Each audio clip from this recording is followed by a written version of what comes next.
Šiandien video studijos slaptai viešnia, antikvarė, kolekcininkė Goda Ferencienė.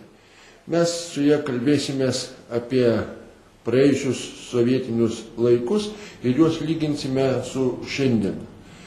Taigi pirmasis klausimas, poniai Godai Ferencieniai, kas jums labiausiai šiandien nepatinka, kas jums labiausiai šiandien užkliūna?